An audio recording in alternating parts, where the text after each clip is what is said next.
This is the We Are Her podcast for survivors of abuse or assault to share their stories. I'm your host, Emily Kemp, and I'll be having a conversation with a different survivor each week. I want to be sure to include a strong trigger warning with this podcast. The content we discuss includes topics related to violence. Listener discretion is advised.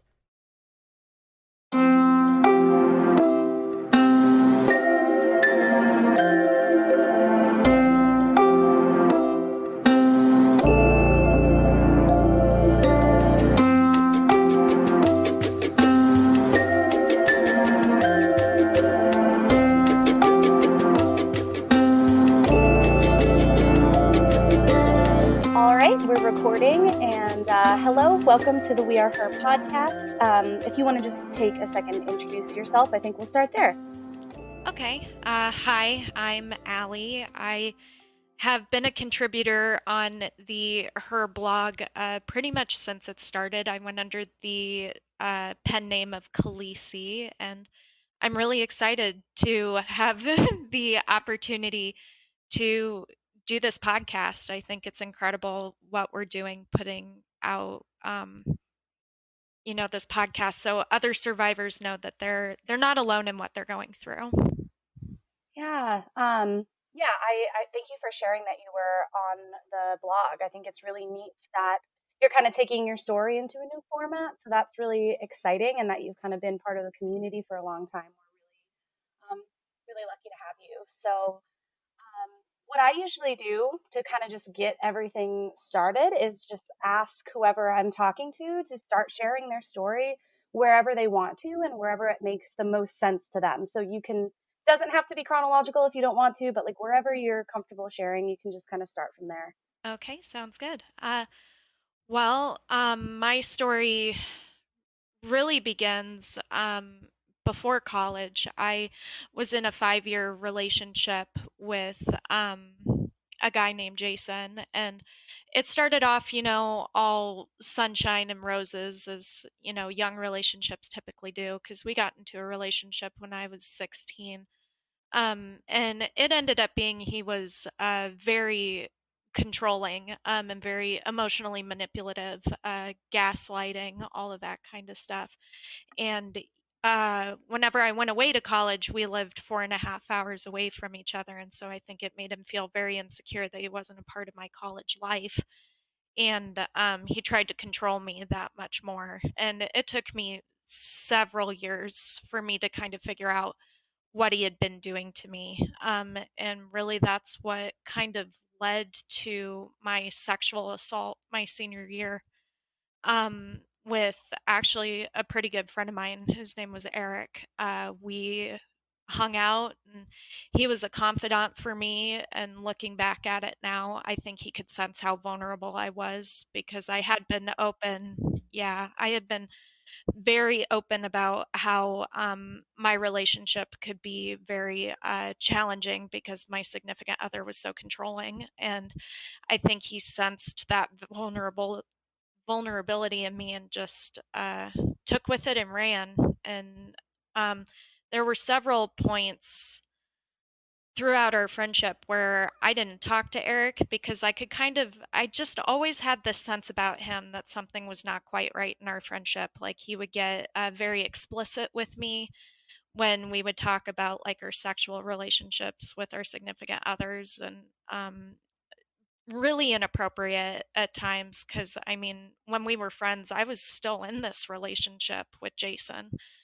And yeah, and so a couple of times I stopped talking to him, but he always managed to like wiggle his way back in to my life. And that really came to a head the fall of my senior year. I had broken up with Jason and had been broken up with him since August. And November rolled around, and Eric just kind of, again, wormed his way back into my life, and we started talking, and now I was single.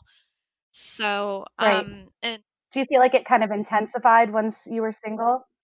yeah, because actually, right after I broke up with Jason, Eric and I were friendly and talking, and his girlfriend Marie, her and I were really close too, because we had been in the nursing program together. And she we really kind of Eric and I split ways very temporarily because him and Marie's relationship was coming to a head, and she actually found a bunch of texts that he had had with different girls, like being pretty explicit and like really cheating on her. And she found a text message that went to me actually during the summer where he had tried to pretty much talk about what he wanted to do with me sexually. And I had shut it down because I was like, no, this isn't what our friendship is. Like, I understand that you may be attracted to me, but this isn't right. Like, you're with Marie, and I'm trying to figure things out with Jason, so you need to stop. And so she confronted me about that, and she was like, I just want you to know that, like, I am so sorry he did that to you, and this is absolutely reprehensible that he did that, that he, used your friendship in such a disgusting way. And I am so sorry for you. Which, on some level, I was just glad that she wasn't angry with me because I don't know, I feel like, she was hurting, of course, because he had betrayed her, but at the same time, like, it would have been very easy for her, even though I had shut it down, to be like, how could you have encouraged him in this way? So it was just nice. Well, and I think that's really common, if something happens in a relationship, like unfortunately there are these tropes of like the other woman. And I think oftentimes, regardless if you're even though you're not the person who did the cheating, that person gets blamed a lot, which isn't fair. Um, No, not at I all.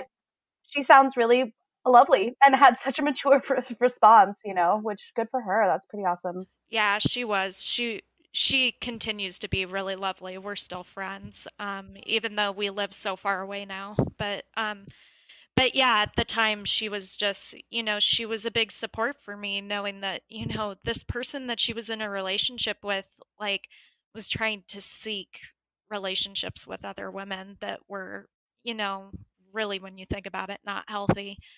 Well, and I wonder too, it sounds like this person, it sounds like potentially kind of an abusive partner. And I wonder if she just kind of knew, and maybe in that there's like some solidarity that like it wasn't just her, that he was also sort of mistreating other women kind of in your circle, Right. um, which, is, I think that's an interesting dynamic, but she probably knew what he was capable of and like not surprised, in some regards that he was doing that to other people. I hear about how he treated you, and I just wonder, like, man, I wonder what was going on with them.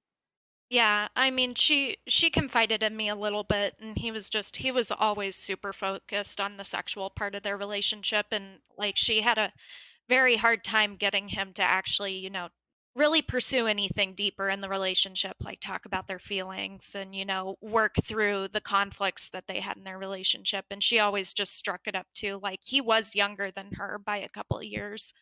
So she was just like, oh, well, he's younger and he's a guy. He'll grow out of it. But eventually she came to see, like, no, this is really toxic behavior. And I don't need to be in a relationship with this person anymore. So, but yeah, so for a while after they were kind of going through their breakup, like she kind of said it for me, which in a way was a relief that, what you've done to Allie is absolutely terrible and I don't want you talking to her ever again. And so, in a way, it was kind of nice that she did that because I was like, oh, good, now I don't have to say that. And he didn't reach out to me for a very long time, but, as he did, he felt like enough time had gone by, and he reached out to me. I think I had posted like some kind of sappy like poem on Facebook. I was lonely. I had gotten mono during the fall of my senior year of college, which was a real bummer because I was single and like I had only had like a couple of flings before, it really started attacking me. And I was just, I was out of the dating game. I didn't want to infect anybody. And I was honestly too exhausted to do anything much more than like lay in my bed and sleep. Like it took all of my energy to even sometimes go to classes because I was still bound and determined that I don't want to lose too much time in class. This is my senior year. Like, I have to graduate. Right. So, No one wants that extra tack on semester. no, no, and I definitely didn't. Like I had already had a degree change and I was like I'm still graduating on time. I'm going to do this no matter what. And so I had posted something on Facebook and I think he could sense that vulnerability in me again. And so he checked in on me and Which I have to say is like very like creepy, perpetrator behavior. It's like there's like a, they know what they're looking for. It's not quite grooming, but it is like perpetrator behavior in that they're like intentionally looking for that chink in the armor where they can try and wiggle in, which is very intentional. Whether that person was consciously or subconsciously doing it, I don't really know. That's a legitimate debate, but I do think that people who behave like that, there is like a very specific um, intention behind what they're doing, and he clearly like could see like, oh, this is my chance to like wiggle in again, which is pretty scary. yeah, yeah. And like thinking back about it now, like it was such a clear warning sign that he would do that, periodically throughout, our very turbulent friendship. But, being sick and alone and, not really having any intimate kind of relationship with anybody for months. It was just I was vulnerable and the fact that he was giving me that attention even though I knew, at times it wasn't really the attention I wanted, it still felt good and it felt good for this guy to, remind me that, I was a very attractive and desirable woman and that he enjoyed my company and even enjoyed talking to me. And he was just, saying that he was concerned and he just wanted to check in on me and make sure I was doing okay. But of course, as always, the conversation steered, towards being sexual. And for once, I was just kind of like, you know what? Why not? It's been so long. Like, he's technically a friend. Like, if I'm going to have a fling with somebody right now, like this is a good way to do it, I guess. And Right, so like this person, there's some established history there. yeah. um And I would be straight up lying if I said that I hadn't been attracted to him because he was very attractive and whenever he wasn't being really to a word disgusting with how explicit he would get. Like he was very charming and which I mean I mostly put to he was also an actor, like he was a theater major. So it yeah, he knew how to be charming and charismatic whenever he wanted to be.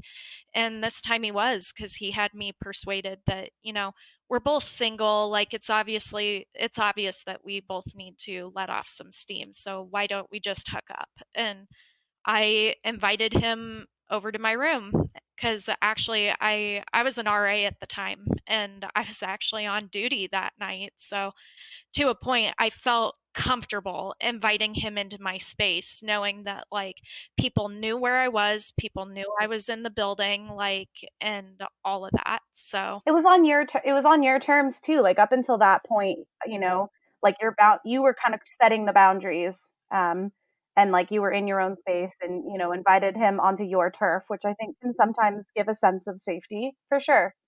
yeah, and and at that time I did feel very comfortable inviting him over because I mean, I was an RA in a dorm room. Those walls were thin, even though they looked like concrete. Like I knew, like people would probably figure out what we were doing in there, but to a point I was like, whatever. I'm like, Dorm 22 life. years old. Yeah. Like it's fine. Like they're Sure, old totally. enough, but so yeah, I invited him over, and things started out very consensual, which is why what happened later. It took me a very long time to actually come to terms with what he did to me was rape because it just it escalated so quickly, and he started getting rough with me, and I just remember at a point he had flipped me over on my stomach, and I he did it so suddenly it caught me off guard, and I actually tried to get up off of the bed, and I just remember him pushing his hand down onto the back of my throat, like the back of my neck, to keep me in place, and I just completely shut down after that. I had never had anybody like try to choke me or like had anything negative happen like with my throat neck area, but I had always been really sensitive about that area, I think, because subconsciously I just knew it was so vulnerable. And after that it's been a trigger for me. Like, I can't bear anybody to touch me there. And yeah, I completely shut down after that. Like, and I think I very much went into my head with what happened after, because he continued to be rough with me. And like, even now, I remember bits and pieces of it, but I really don't, like, I can't remember the whole entire encounter. I just remember afterwards kind of laying there and staring at the ceiling while he was getting cleaned up. And like, he laid on my bed and, he was like, oh, yeah, that was nice. And I was just so not present. And Right. I, Probably disassociating as a survival tool to kind of like, that's what the brain will do sometimes when it's in those emergency situations, is just check out so that you don't have to be present for the trauma. right. And like, I got up and I didn't have a bathroom. Like, in my dorm room, we lived in basically like shoe boxes. So I had to put my robe on and I went down, to our communal bathroom basically. Thankfully I lived on an all women's floor, but I just remember going down that way, and I think that was kind of when something clicked, that something not quite right had happened, because I remembered making the trip very quick and like trying to make it not too obvious what had happened, because like I could already tell parts of my body were hurting. And I just, my ladies on my floor were freshmen, and I think to a point I didn't want them to know what had just happened, even though looking back on it now, I don't think they could have, but still at the same time, like, I almost wanted to shelter them from it even then. So, but I actually let him stay in my room for like probably an hour after it happened. I even remember cuddling with him, and I look back on that now, and I know it's not strange behavior, and I've come to accept that, but at the same time, a part of me still regrets, like, you know, I wish I had been stronger and been like, "Get the fuck out of my room. Like, what the fuck are you doing here after what you just did to me?" And like, just kind of normalizing the behavior. So, Which I have to say, just I mean, and I think, and I really, really appreciate your vulnerability around sharing that piece, because I think it's a common experience for a lot of survivors, and then because of that, I think a lot of survivors carry a ton of shame. Like, why did I do that? Why didn't I do X, Y, or Z? But in those moments, we don't always get to control exactly how our survival responses are going to kick in. And, we talk about like fight, flight, or freeze, but there's also appease, which is like, appeasing the person who just hurt you, kind of like sucking up to them, or sort of trying to stay in their good graces and keeping everything calm in order to stay out of danger. And I don't know, I think that's a really helpful perspective to kind of process like those responses that we sometimes look back on and think like, God, why didn't I say get the fuck out? What was wrong with me? And there was nothing wrong with you. You were doing what you needed to do in that moment to try and like maintain any sense of safety. yeah. Yeah, totally. I definitely agree with that. So yeah, eventually he did leave, and I think I spent honestly just the next couple of days like going through a fog. Um and like he reached out to me like a a day or two later over text message, and he's like, "Yeah, that night was fun and everything, but I think I'm not quite ready for a relationship, so I think um we're just going to call that night like a bit of fun that we had, and I think we're just going to leave it there, and we're not going to do that again." And I remember sitting there on my phone and just like staring at that, and it immediately pissed me off. I was just like, how could you say that to me? Like, I knew what we were having was something casual, but like I couldn't help at that point but feel like just a piece of trash he had just thrown Right. away. Like, Exactly right. More objectified and like discarded. yeah. And so, and especially like after I had looked at my body and seen the damage they did, because there were like bruises all over me. And I remember having to wear like, higher necked things or scarves for days. And like, I had a really close friend that was an RA in another building.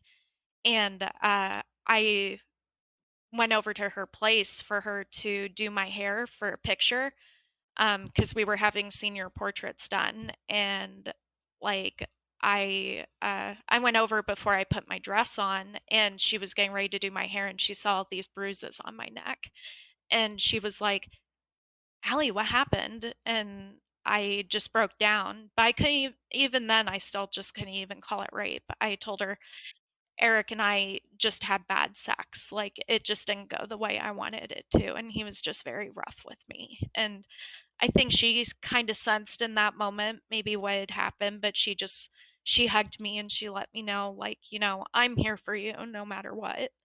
But Hmm. yeah, um Which is such an important response, you know, to not have to not like jump ahead and try and label things for you, but to like just be an unconditional support system for you so that you could that you knew you had someone you could turn to. But I think it can be really traumatizing for people when we jump ahead and label their own experience for them, especially with such an intense word like rape. I mean, that is something come to terms with on their own, even if she did suspect. I just it makes me happy to hear. Um, I don't know that you had such an amazing friend who knew how to respond well. right. Yeah, for sure. And yeah, so my entire the rest of my senior year just continued to be really hard. Like, I really threw myself into my studies at that point because I think I was just trying to put away what had happened, and I didn't want to acknowledge it. And a part of me really just wanted to move on. I was like, yep, that happened. And I don't even want to acknowledge it. I kind of want to forget it ever happened. But I couldn't forget. Unfortunately, that's not quite how that works sometimes. Damn it. No, Ugh. and especially where I went to university, like, we were an incredibly small campus. We had 4,000 students, like, total.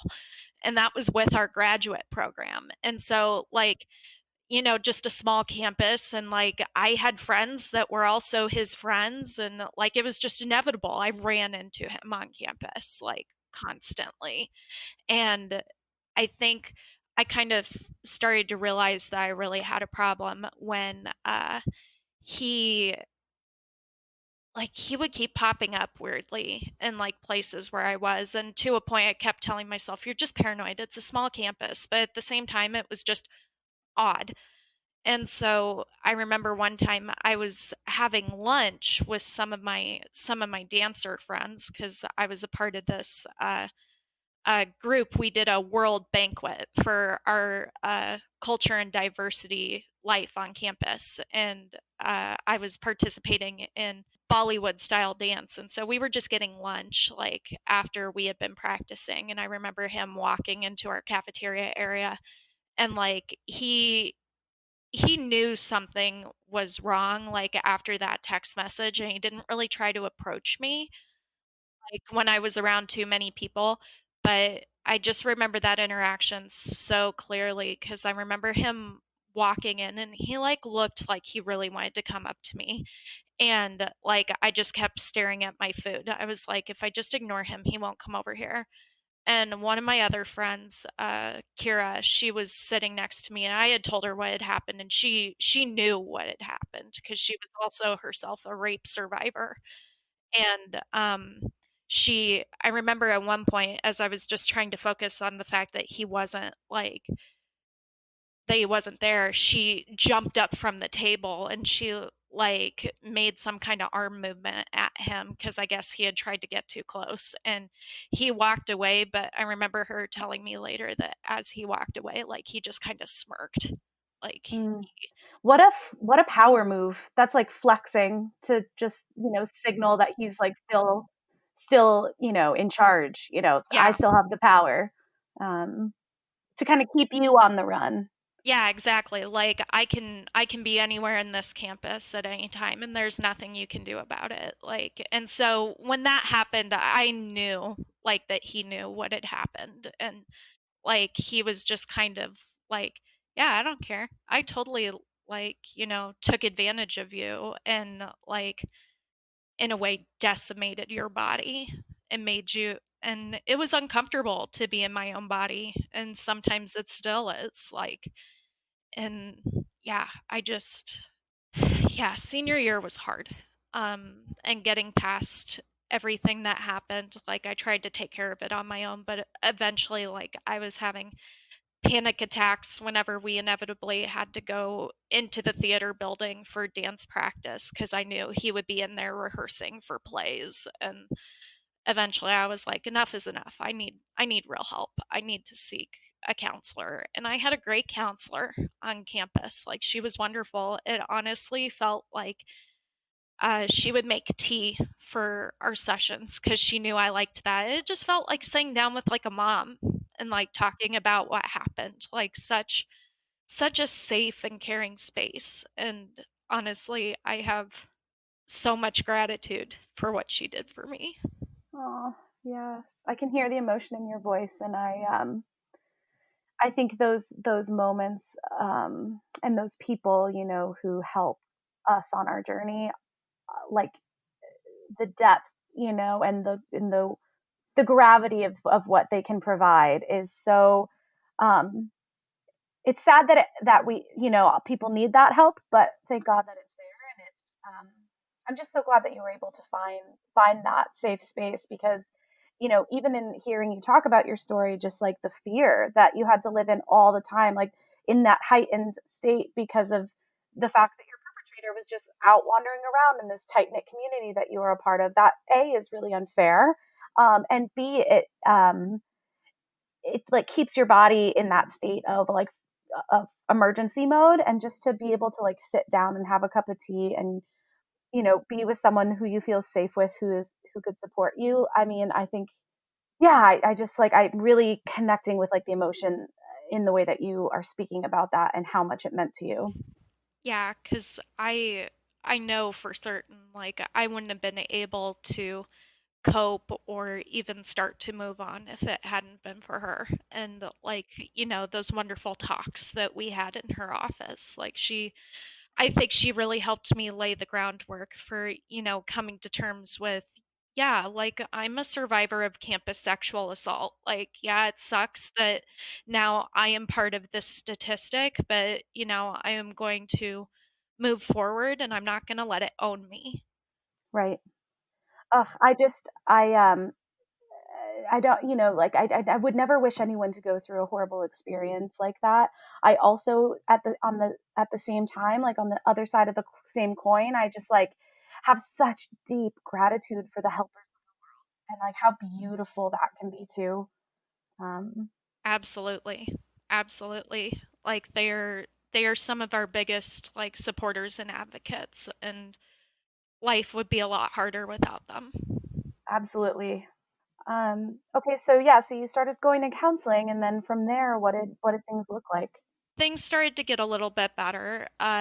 Pretty much by the time I went to counseling, like I was maybe 2 to 3 months like away from graduation. So I think that also with the counseling just made me feel like more confident in my place on campus because I knew soon I was getting ready to leave, even though like my university had been a second home to me, and I still look back on it and I dearly love the institution where I spent 4 years, and like I have never let what happened to me take that away.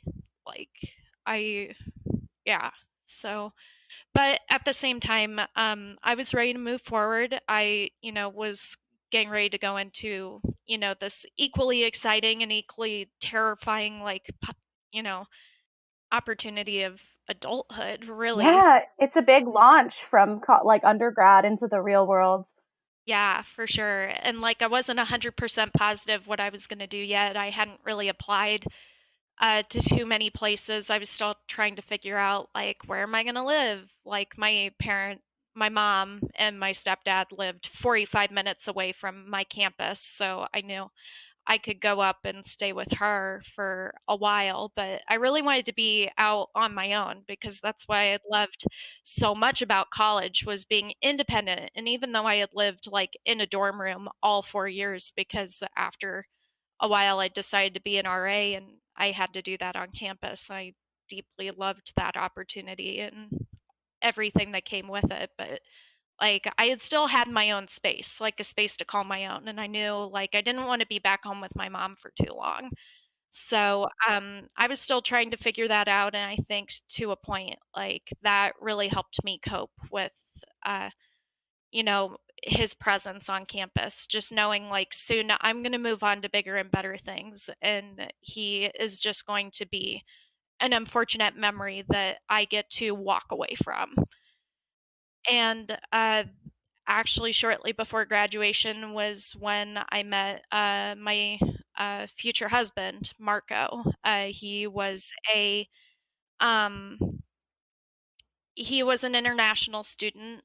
He was originally from Venezuela. He had lived in Brazil for a time and then Panama before coming to the US. And he had majored in business and finance, and we met through the international circle of friends that I had been a part of through our diversity and culture group. And we just kind of got to talking, and I remember one night I went out with him, and um, I had kind of been seeing a friend of his for like a month or two prior, and the guy had broken things off. And Marco and I remember we had gotten a little tipsy and we were out dancing and stuff. And like, he was like, well, um, I really like you, but you're so and so's girl. And so I told him, actually, I am I'm nobody's. single.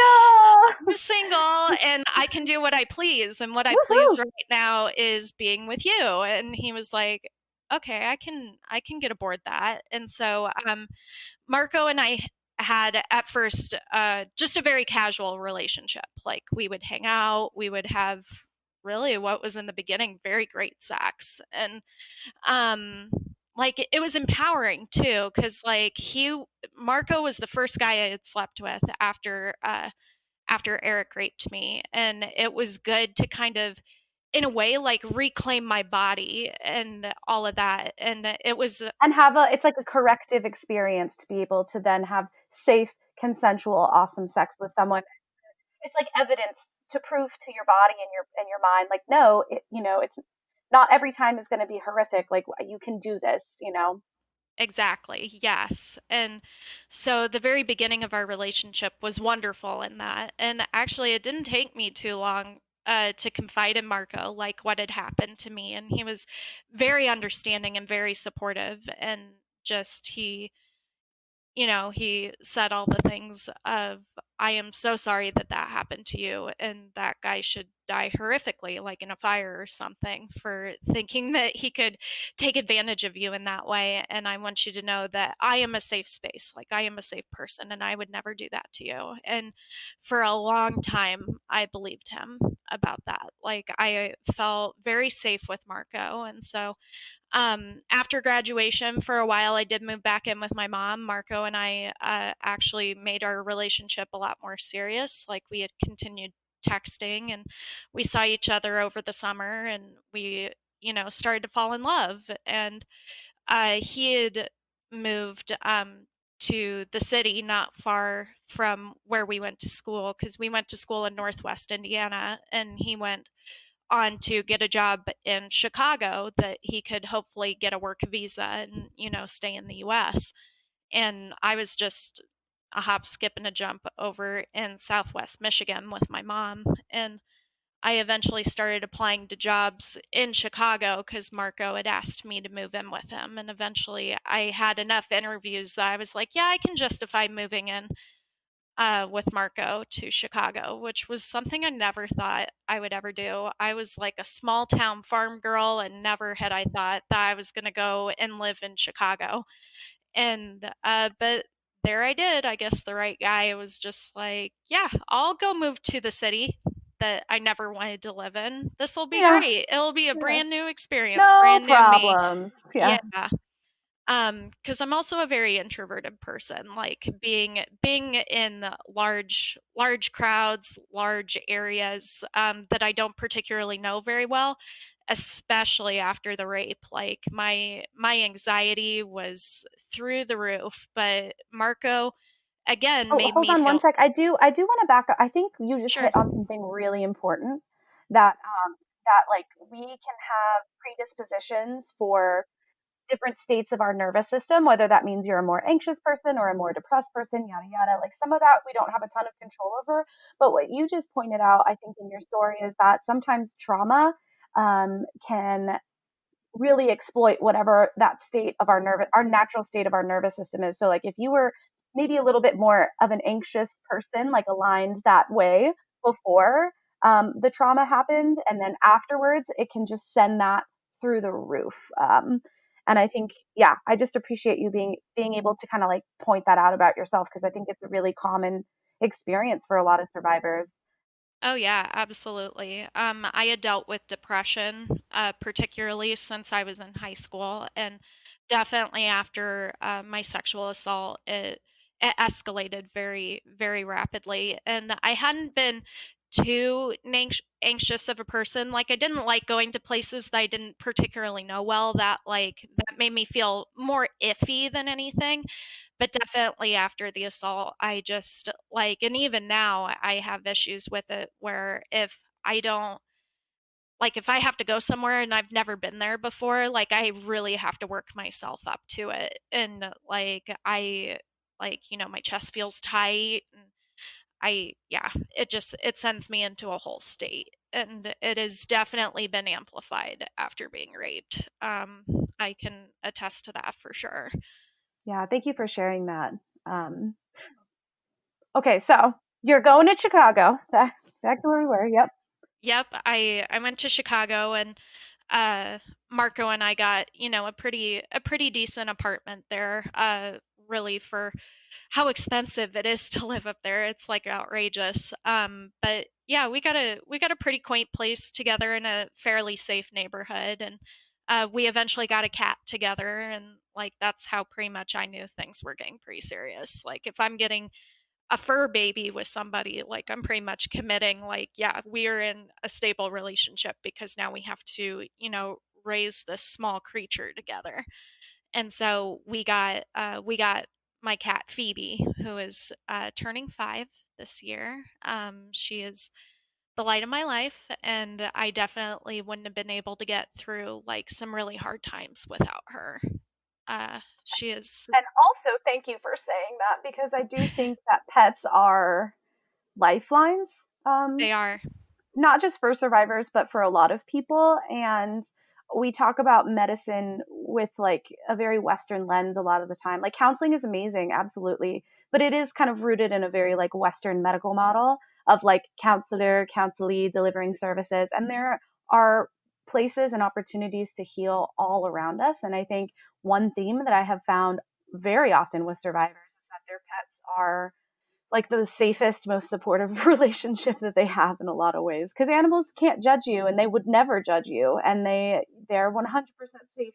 The boundaries are never inappropriate, or damaging. It's yeah, fur babies forever. Yeah, absolutely. She absolutely 100% knows when I am not having a good day. And like, she's my stereotypical cat. Like if she doesn't want attention, she's like, "No, leave me alone. I'm going to go off in this corner of the house and not see you for a couple of hours." But like if I'm hurting, she definitely knows cuz that'll be the times where she is stuck to my side all day and she does not leave me alone. And she gives what I call the big Phoebe purr that you can hear from like a whole other room of the house. She purrs so loud. And it's just that sound is so deeply comforting.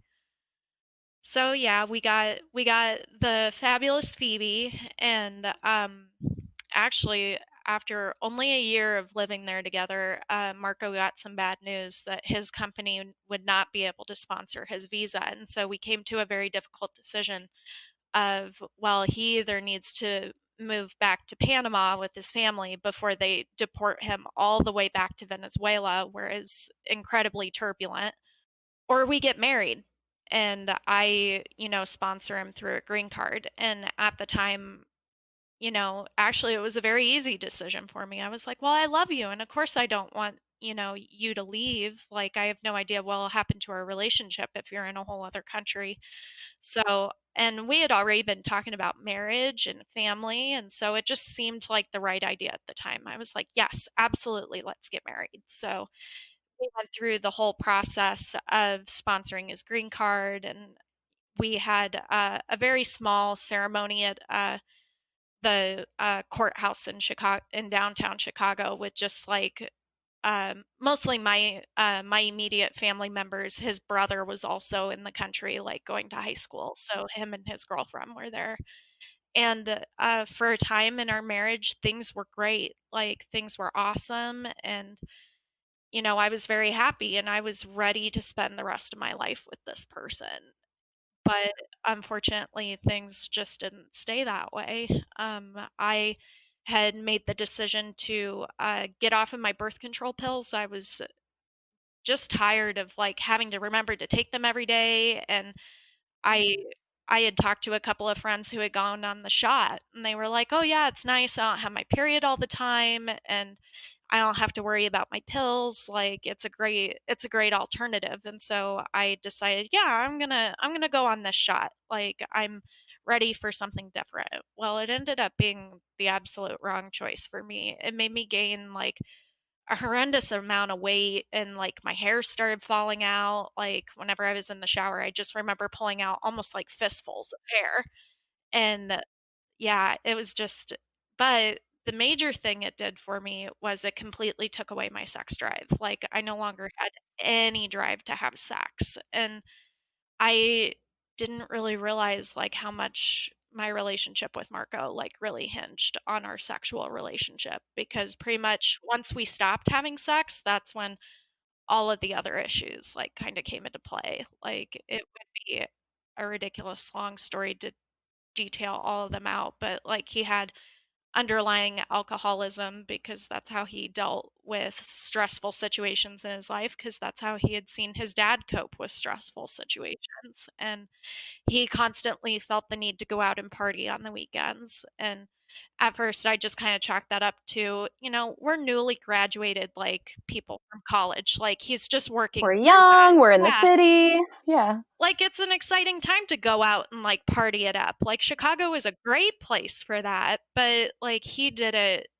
for all the wrong reasons. And like, in the beginning, he was pretty understanding that like I didn't have a sex drive and everything, but after a while he just got less understanding, and he made me feel very guilty about it. Like, he would put it as like, "Oh, you just don't think I'm attractive anymore." And I was like, "No, that's not it at all. Like, I love you and I'm very attracted to you. It's just my body doesn't want to cooperate with me." Like, But there is some, like, hormonally, like on the hormonal level, on a very biological level, like, I'm off right now. That's not about you. Yeah. because like my head was there, but my body was not. And so eventually I did get off the depot shot and I went back to my birth control, because I was like, I want to correct this. Like, we need to get back to where we were.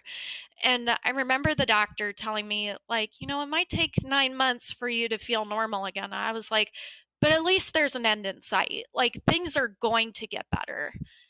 And they just didn't.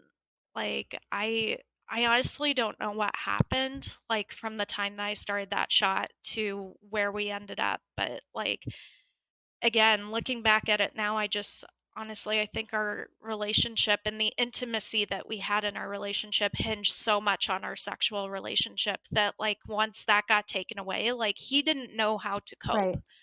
And that part didn't have anything to do with the shot. You know what I mean? So, like, obviously that was a defining moment, but there were still other things, obviously underlying issues going on that, you know, once your sex drive was taken away, it sort of exposed those issues. But that doesn't mean that, like, yeah, I appreciate that perspective. I think it's easy to like blame that one thing, but also if you stop having a sexual desire, like drive for any reason, that should be respected. You know what I mean? Absolutely. And especially with him knowing what I had been through, like he knew like, you know, sex was like a complicated thing for me on some level. Like, we had, even though our relationship had started off, having great sex and stuff like that, like he, a couple of times I had flashbacks while we were having sex to what had happened with me, which is, something that's very common for rape survivors. But at the same time, it's so traumatic. And when those occurrences did happen, he was very caring and very understanding about it. But like, that's why it's so frustrating looking back on it now that like, you know, he knew all of this, but at the same time he let it get in between our relationship, and it came to be this very toxic divide in our relationship with us because he started using our lack of sex like as a weapon against me. Like anytime we would get into a fight, like if we got into a really bad fight, which didn't happen a lot, but started happening, of course, closer to the end of our relationship, like he would be like, well, I just don't think that you're as committed in this relationship as I am because you won't even touch me. And it was just like, I want to, and you know why I can't. And then, of course, whenever all of that would happen, it's like, well, now I really don't want to have sex with you. Right. That's just compounding, you Yeah. know, if there's that emotional disconnect, it's really hard to be like, sure, let's just do it. Yeah. So, and we had a whole bunch of other outside stress because even though we had had a small courthouse wedding, we wanted to have the more bigger traditional wedding with all of our friends and family. And so we were planning that at the same time. And weddings are stressful. Like if nobody's been through the wedding planning process, like it's wonderful on some levels, but it is definitely full of stress. And if you already have a partner that's not 100% in your court, it's like a million times more stressful. And we also had to deal with the uncertainty if his family would be able to come to the wedding or not, because getting visitors visas for them was like really ridiculously hard. Our government does not make it easy by any means. And so there was a lot of stress and a lot of turmoil in our relationship, and he would rather cope through drinking and going and off and partying with his friends than really like sitting down and like realizing like we have some issues that we need to work through. And yeah, our relationship just got hard and complicated and toxic and abusive really on some levels because like I said, he started using our lack of sex as a weapon. And sometimes I would just force myself to have sex with him because I was like, this is what my husband needs. Like I have to do this for him to love me. Right. And Which is very and contractual.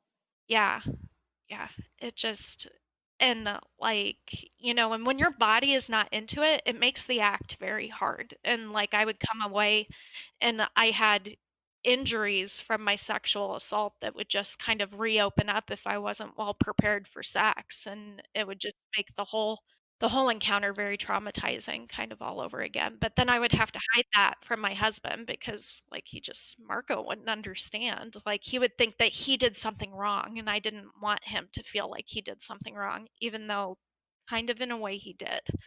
Right. Yeah. Right. No, that all makes total sense. I can't recommend the book The Body Keeps the Score enough. I don't know if anybody's ever read that, but it's really talking about how like we think that trauma is stored in our memories and in our mind and our emotions, and it absolutely is, like for sure. But we tend to underestimate the amount of trauma that we store like physically in our bodies. And for something like a rape to happen, that was obviously tied to a sexual encounter where it was very painful, very traumatizing, very uncomfortable to try and have sex under circumstances that make your body feel uncomfortable. I can totally imagine how it would be very easy to be triggered back to that trauma space. Yeah. Yeah, very easily so. And even now, like if I'm not careful, like those old injuries just they'll just reopen up and then I have to deal with the physical and emotional aftermath of it. And that makes for a very hard and very complicated day. But yeah, it was even more so like in all the turmoil of that marriage, which pretty much eventually came to an end. Really, the two big things brought about the end of our very short marriage. And the first one was I actually caught him cheating on me, completely by accident. He was in the shower. I was actually getting ready to leave on a trip to go see a very very dear friend of mine whose name is Colin, and he'll come up a little bit later. But yeah, I was getting ready to go see him, and Marco was in the shower and his alarm started going off on his phone because he liked to sleep really late and we had somewhere to be for lunch. So he had forgotten to turn it off. So I went over and turned the alarm off on his phone. And then I saw one of his coworkers had texted him like after turning it off. And she was like, "Don't you miss this?" I just thought it was weird.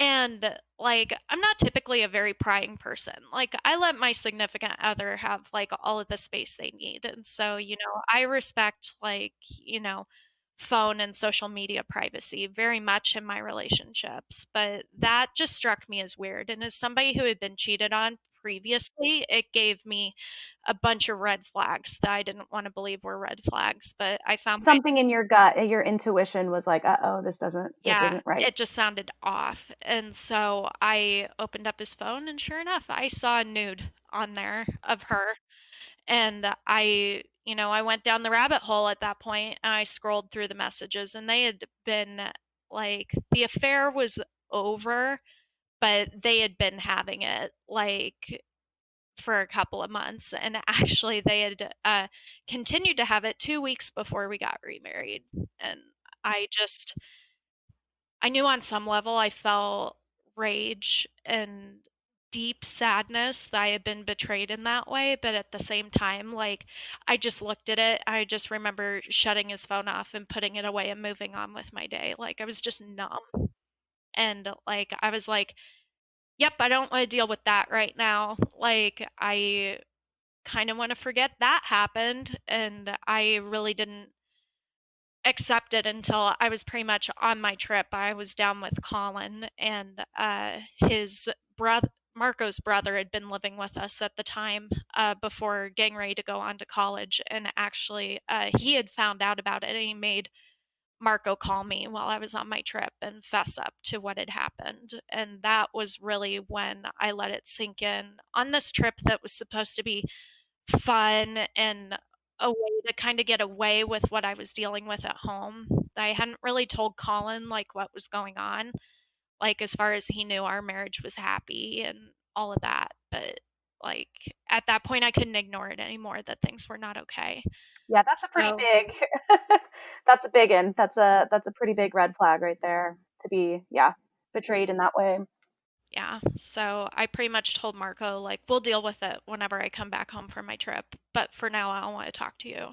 Like, because whenever he fessed up to it, I told him I knew, like, before I left, I wasn't ready to deal with it. But now you're making me deal with it, and I don't want to talk to you. So um, pretty much during that trip, I had to decide, like, what do I do? I always told myself I would never be cheated on again after Jason had cheated on me, like a bunch.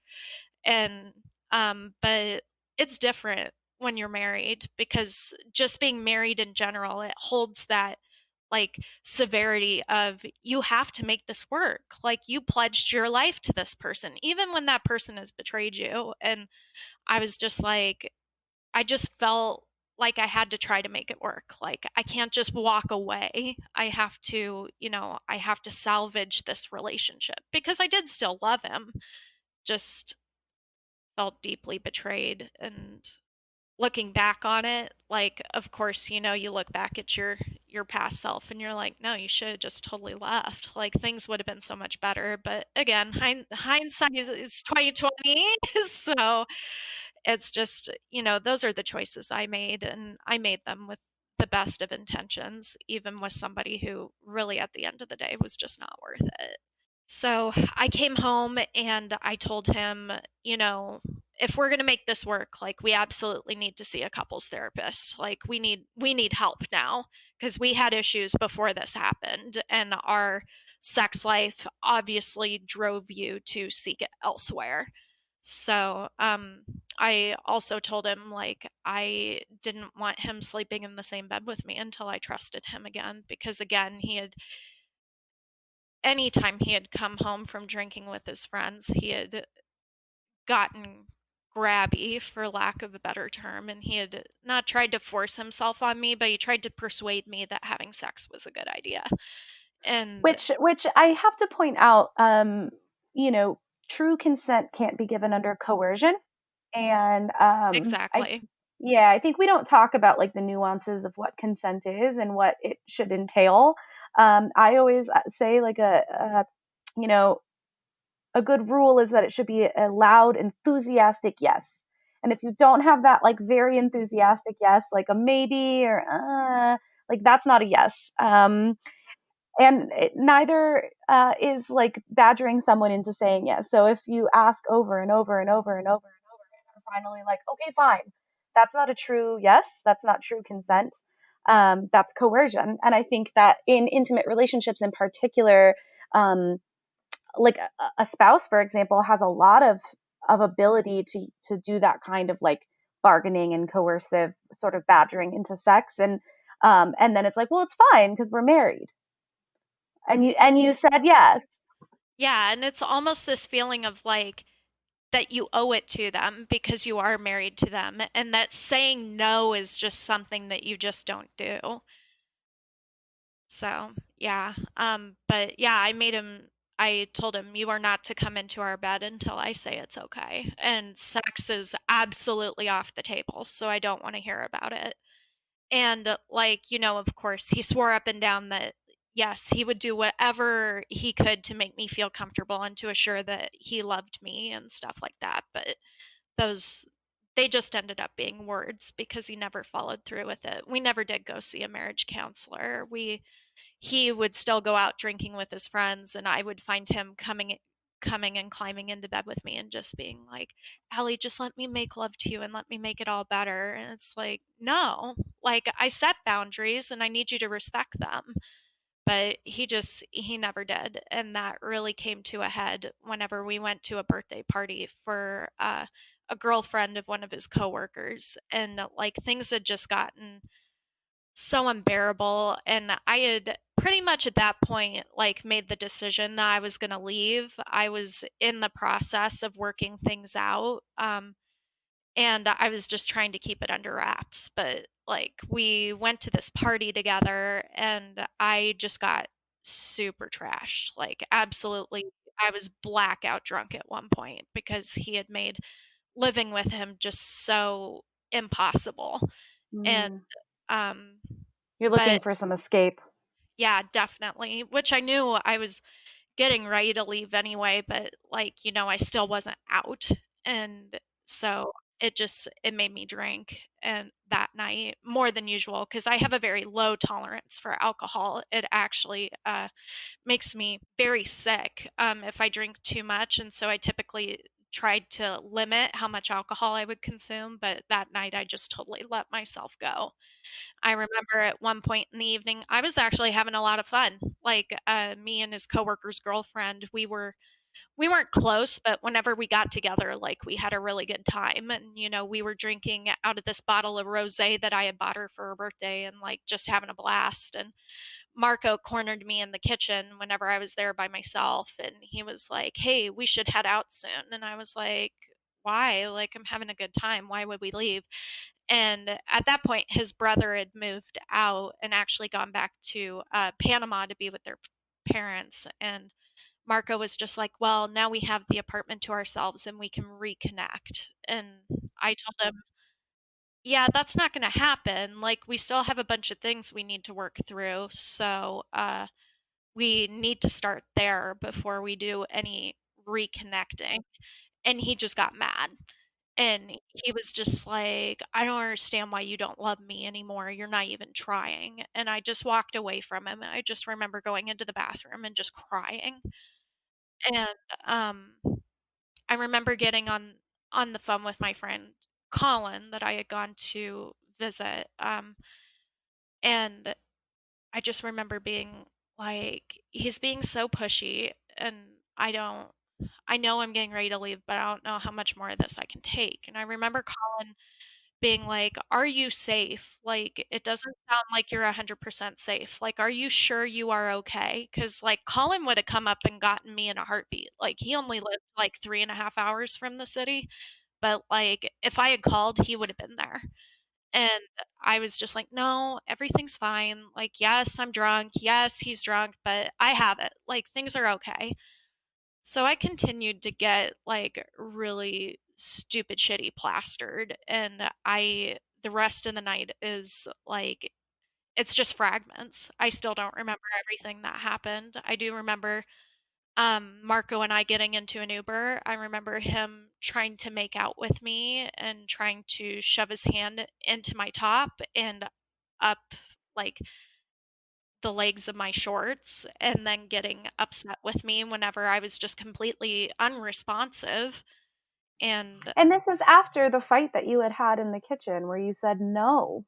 exactly. I mean, there was absolutely zero gray around exactly where your boundary was. Right. That was, you made that very clear. Yeah. And I mean, I looking back on it, I was in that Uber, I was probably going in and out of consciousness too, because like I had had so much to drink. And like, I remember getting out of the Uber, and I very clearly, this part, remember the Uber driver looking back at me in the rearview mirror and telling me to have a safe night. And like, after that, I remember Marco pulling me up to our apartment. Like, he wasn't even holding my hand. He like had a hold of me by my wrist. And I remember it hurting. And then I remember my head being in a toilet because I was vomiting, and like him like sitting behind me, just like almost to the point of crying, being like, "I just don't understand why you don't love me. Why don't you love me anymore?" And then I remember waking up the next morning and him being in bed with me where he wasn't supposed to be. And like I remember feeling really, still really sick, and I was gonna get up and go move to the couch, and that's when I realized, like, my top was still on, but my bottoms were gone. And, like, it that wasn't abnormal because I actually prefer to sleep naked, but, like, it was just weird that the bottom part of my clothes were off. Like, that wasn't something I would have done. My top Right, right. You would have taken it all off. yeah, it either all would have been off or my top would have been off because I never sleep in my bra. But it was odd. And I went and I looked next to the bed, and my shorts weren't next to my side of the bed. All that was there was like a little trash can that Marco had obviously put there in case if I got sick. And so I just kind of put it out of my mind for right then. I moved into the living room and kind of in and out, like went back to sleep and just was like, whatever. Last night was a hot mess anyway. And I didn't really remember anything at that point yet from like getting home. But it wasn't until later in the day, like I woke up and Marco had been to the grocery store and he brought me some Gatorade, and he was just sitting and like chatting with me. And he even like brought up the fact that I was sitting there with like no pants on. And that's when I looked at him, I'm like, "Yeah, did you try to undress me last night to like help me get more comfortable?" And he was like, "Nope, I don't know what happened to him." And I was like, "Oh, okay." And then I remembered like my purse was nowhere to be found because I had taken a purse to the party, and I told him, "Hey, can you go get that? Like I'm so sorry that I left that there, but like I'm in no state to go back." And he was like all for it. He was like, "Yes, of course I'll go get your purse." He was just being really overly helpful. And I remember when he left, I called Colin again because, like, after he had left, I went back into the bedroom, and that's when I found my shorts. Like, just my shorts, no underwear, and they were completely pulled inside out, and it was just odd, and I couldn't find my underwear anywhere. I had no idea where they had gone, and that really, like, struck me weird. You're kind of starting to like put the pieces together. Yeah, and that's when I called Colin, and I was like, I don't know, but something may have happened last night." And, like, he was like, "Well, what do you mean?" And I was like and I told him, and he was like, "Oh my god, Allie, do you think he forced himself on you?" And I was like, "I mean, I don't know. Like, I don't remember anything, and, I could have done that stuff. Like, who knows? I was so blackout drunk." And he was just like, "Okay, well, keep me in the loop. Like, I'm here for you." And it wasn't until the next day whenever I was at work, like, the day before, I kinda noticed that, like, whenever I peed, it kinda hurt, and, like, I had these weird bruises, like, on the inside of my thighs, and it wasn't until the next day I remember being at work and going to the bathroom, and I looked down, and they were fingerprint bruises, and that's when I got the first flash of, like, what had happened, and really all I remember of him doing to me that night was forcing my legs open while he went down on me, and that's it. But pretty much as soon as I remembered that, I just, like, fell apart, and I knew immediately I had to get out of there. Like, I couldn't go back. Like, I was supposed to go home that night, and I called up a good friend of mine, um, and I asked her if I could stay with her that night, and told her what happened, and of course, Marco reached out to me, like, why wasn't I home? And I just immediately accused him. I was like, "You forced yourself on me. I have these bruises on me, and I remember you doing this. Like, how could you do this to me?" And he had no response. He just was except so he claimed he didn't remember because he was drunk too, but at the same time, he just immediately started apologizing profusely. And so I think on some level, I was like, "You know exactly what you did to me, and you just don't wanna actually admit it." So that's when I really got the process going of, like, moving out. I stayed with my friend for a week until I found an apartment, and then I grabbed pretty much what I could, including Phoebe, and I left. And I told him I needed time, but really I knew, like, I was never going back there. Like, that it was one thing to try to make a marriage work after an infidelity, it's a complete other thing to try to make it work after a sexual assault, and I just didn't have it in me to try after that. I was like, "No, no more. Like, you're not gonna hurt me like that again." No. And especially knowing, what he knew about your past. And I mean, there's so many factors that make that kind of betrayal just, you know, deeply, deeply wounding. And I mean, yeah, I think your instincts 100% are right when you realize that's a boundary that was crossed that you can never go back from. I also want to point out too that a lot of people have misconceptions about sexual assault within marriages, and we tend to delineate like sexual assault as its own category of abuse versus like intimate partner violence as its own nice, tidy little category. And oftentimes they blend together. And I know so many survivors who were assaulted by a spouse or a romantic partner. And, I think it just goes to speak against that. I mean, many parts of your story go to kind of speak around that stereotype of like the bad guy who jumps out of the parking garage and hits you. And I'm not saying that that doesn't happen, and I don't want to minimize that, but we don't do a great job talking about the fact that like most sexual assault is by someone you know, and oftentimes it's by someone you trust and are in a relationship with. Absolutely. Absolutely. And, like, I feel like I can speak on that so clearly because, I mean, that is what happened to me. Both both assaults were perpetrated by people that I knew that I thought I could trust, and they threw it back in my face and pretty much took whatever they wanted. And I think at the end of the day, that's been one of the things that has been so hard to get over.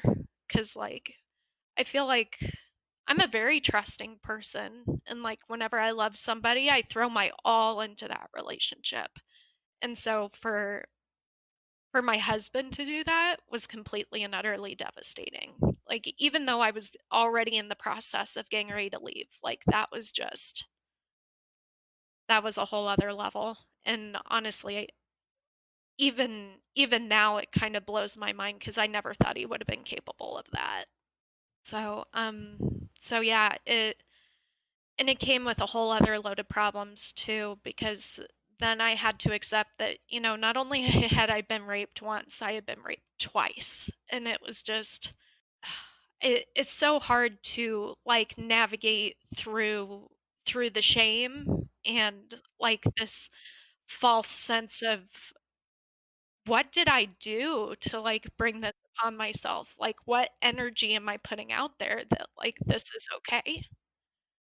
Right. So, Which is not ever your fault, and you're not putting any energy out there, but I do really appreciate that.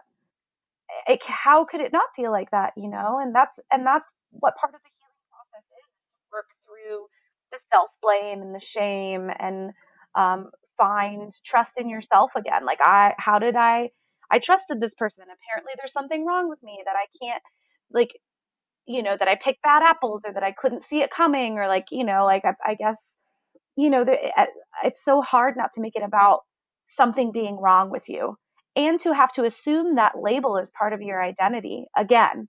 It's just, yes. it's a lot. It's a lot. Yeah. And like it was very hard to kind of like be proud of myself for leaving cuz like anybody that I told about it like when it happened, like I just remember so many of my friends just like applauding me and being like you were so strong to leave after something like that. And I didn't feel that way at all. So, it it took a long time to kind of recognize that yeah, I did have to be strong to get through that, but it's even now it's hard. Right. To really believe it deeply. Yeah. Yeah, to actually like be like, yeah, I was strong and I was brave for doing this because I know for so many other women it's so hard. And like it takes a lot to work up to leave and like Your whole life was intertwined with this person.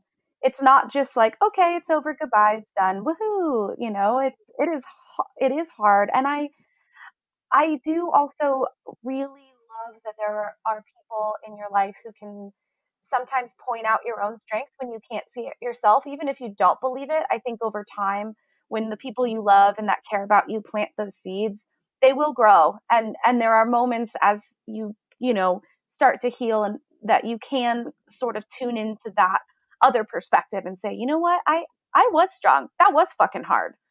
That is not an easy thing to do, but it is totally normal to kind of like ebb and flow in terms of how much you actually like really believe it.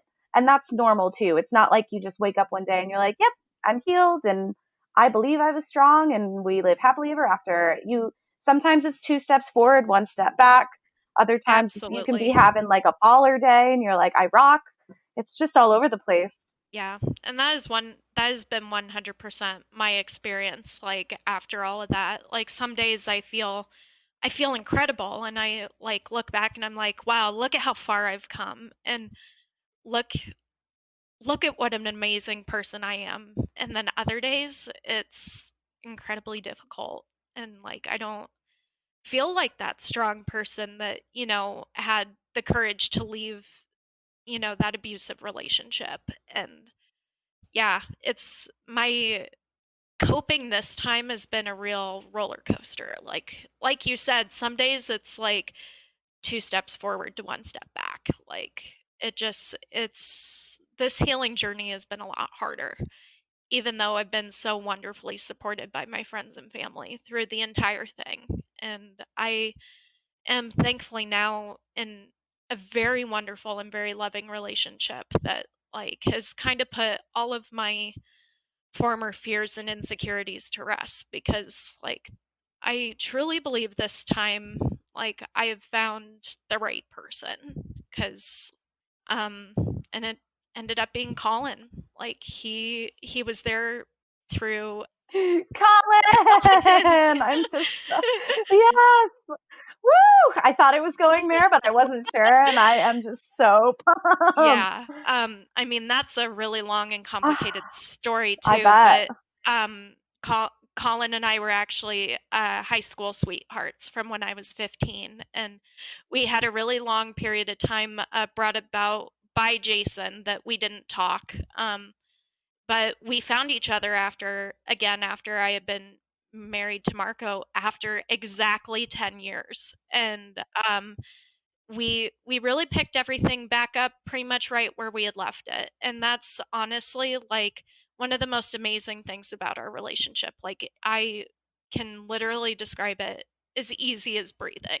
Like he's just wonderful. I mean, I could sing his praises all day long, but I mean, he supported me through a very hard time, and our relationship was definitely not accepted in the beginning, like by several people, because a lot of people thought that I just left Marco for Colin, and that was not what happened at all. And Colin got a lot of flack from people being like, "You stole that guy's wife away." And again, people just don't know like what happens whenever they are not experiencing it themselves. But I I'm thankful every day for Colin in my life, cuz he's my biggest supporter. Like he knows that I'm a part of We Are Her. Like he knows my entire history, and he like yeah, he is part of what gives me the strength to keep going. And he was part of your journey through all of these other, people and incidences. Like, be it that he was from far away, but like he was still there and you knew you could rely on him. And he has like a really intimate working knowledge of all that you've been through. So I do think that like being with someone where you don't, and it could be romantic or not romantic, it could be friend, family, whoever, but like having someone that you don't have to explain yourself to, who just gets it. Um, he has that. He was part of your journey through all of that. Exactly. And I never felt like I had to justify myself to him or anything. Like I could just tell him how things were like it was, and he was 100% accepting. And like I think that what that's what makes our relationship so strong. Like we're just so accepting of each other for, all of our eccentricities, all of our wonderful qualities, and all of our flaws. Like it is the healthiest relationship I've ever been in, and it may sound like, "Oh, yay, all sunshine and rainbows, happy ending," but I mean at the same time, I mean, this is the life I'm living, and I'm every day grateful for it.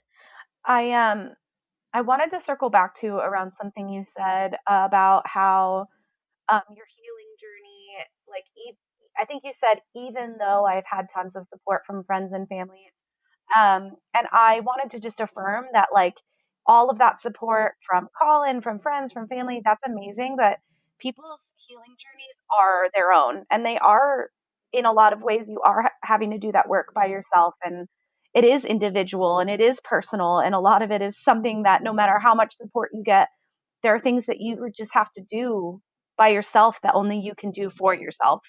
Um, so I just wanted to affirm that. But yeah, that like it's even with all of that support, it's still really fucking hard. Yeah, cuz I mean, and don't get me wrong, I of course appreciate all of the support from my friends and family, but at the same time it's like, it's what I lived through. And, even as much as I would very gladly love to give that baggage away and all of that trauma, like at the end of the day, like it's mine to kind of search my way through the darkness through. Like at the end of the day, like the person who has to come to terms with it and figure out how to inevitably cope and move on for the stronger is me. And like even though sometimes I just wish like, it would just hurry up and be here already and I could move on and be like, yeah, I am totally over, well, not over because you're never really over it, but like I have accepted what has happened to me, and I I am the better and the stronger for it. Like I am very open in the fact that like I'm just not there yet after what happened to Marco, and sometimes even what happened with Eric, because I feel like now it's just all compounded onto each other. So I think that's why. There's multiple traumas, multiple traumas. Yeah, and so I think sometimes that's what makes it so hard, is just like even after dealing individually what happened in each situation, just the fact that it happened twice, and like, yeah, and in different ways. It's all kind of a big like complicated twine ball of mess that I'm still like trying to unravel and unpack. Yeah. Yeah, I think that's a really good, is that a metaphor? Is that the right term? A The metaphor, an visual. It's a analogy, metaphor, what yeah. yeah. But the visual of it being so tangled, it's because we can't compartmentalize that stuff. It's not like this A, B, C. It happens, and it has neat little boundaries around it. It all exists within our interior life, and it gets mushed up and tangled together. And our current experiences are tangled up in it, and our past experiences are tangled up in it. And they intersect and they touch each other, and at various points. It's not this neat, tidy little thing that you can just kind of sort through and process and put away. It's a lot to unravel and work through. Yeah, absolutely. Yeah, Yeah. I like that ball of Oh, yarn. thank you. Analogy. It's an analogy. It is, yeah. That's what it is, not a metaphor. I knew something. Okay.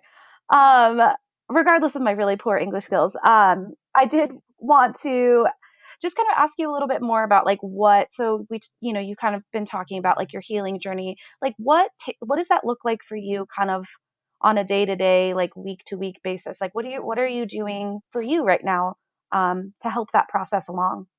Yeah, for sure. I've found a lot of comfort in yoga.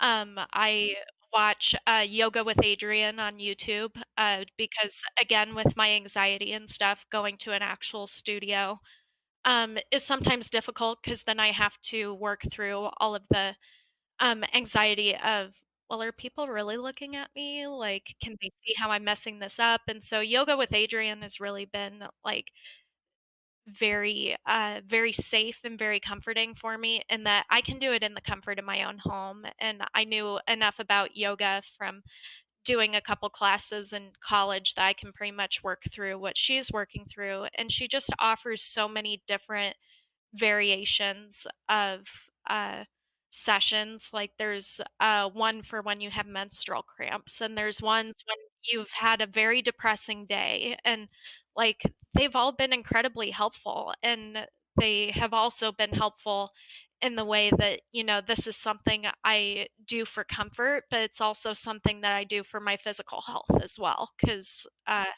have struggled a lot with negative coping mechanisms in that I go to food for comfort as well, and sometimes I gravitate too much towards food for coping, and then I get really down on myself about my body image. So yoga has really been a way that I've kind of helped kind of combat that and be like, yes, I'm going to live a healthier life because in the end, like how I feel about my body is also going to make me feel happier if I'm working to reclaim it.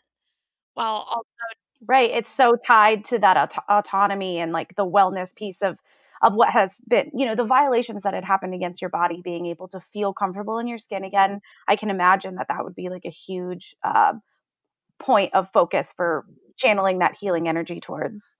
yeah, yeah, exactly. And I mean, it's just fun to like work with her through that because she has a lot of fun energy and she doesn't take it too seriously. And I think that's why I find it mentally comforting too, because she'll even go through stages of being like, and if this position is too hard for you, you can, take it easy and you can do this, because I mean, everybody is at different levels and that's okay. And I really appreciate like all of her acceptance that we are all at different levels and stages, like whether it's physically and or mentally. Like I just feel like she really gets it. And so that's been a safe space for me, just even in the comfort of my own home that I've been able to do.